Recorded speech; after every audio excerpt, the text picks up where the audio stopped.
Here is a woman walking from one place to another. She's taken the most direct route to her destination through an underpass, which is not ideal as it feels very isolated and therefore a bit risky. When she's in the underpass with no way out but through it, she sees a man. When he crosses the road to be walking a few metres behind her, she quickens her pace and her heart begins to race. She says to herself, I need to get out of here ASAP. This guy could assault me. Her fear dissipates as she exits the tunnel into the relative safety of daylight and open space. These geographies of fear are heavily gendered.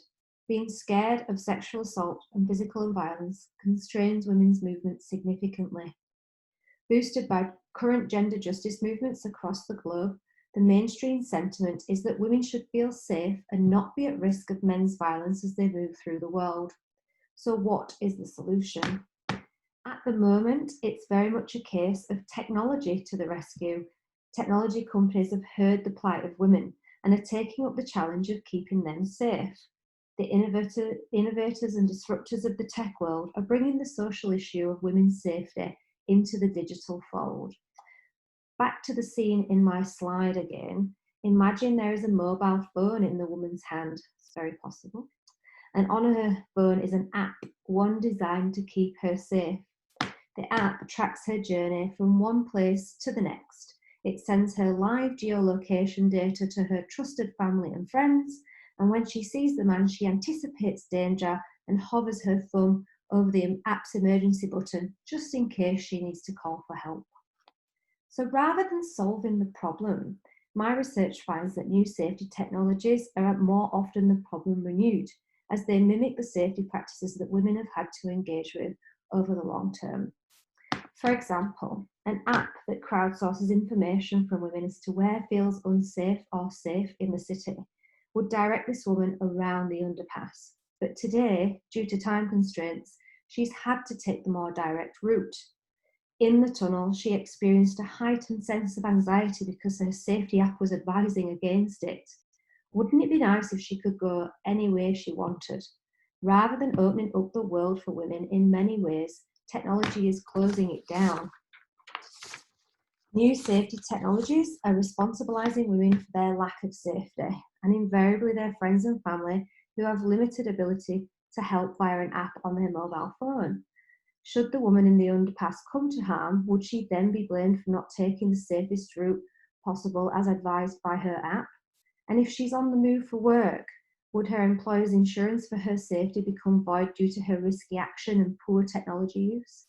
And what if the technology fails entirely? So we know how unreliable mobile reception can be and how many dead spots there are around the city: car parks, underpasses, walkways, green spaces, cut-throughs, basements, and all the other dodgy feeling places. All the while, the issue of structural violence presses on. My research is analysing new safety apps, technologies and infrastructures to understand what this technology is doing for women, their safety and their mobilities.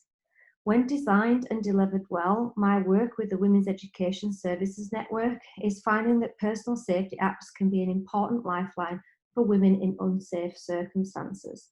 We are reviewing women's safety apps and making recommendations to technology companies for their user design and cybersecurity setups.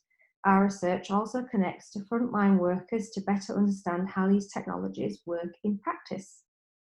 Government departments and public services are looking to the tech innovation sector for disruption and solution. However, to work well, new safety technologies need to be properly funded. A digital graveyard of apps is no use to anyone. It is actually harmful to those experiencing and those at risk of male violence. Tech solutions are just not enough to address such a serious social issue. I am now working directly with technology companies to avoid the creation of unsafe technologies, ensuring that gender-based violence is firmly on their agenda. What personal safety apps, on-demand support networks, and tracking technologies all have in common is that they fail to address men's violence. They also fail to account for the potential misuse of new technologies that might be used to control and abuse women in the context of domestic violence.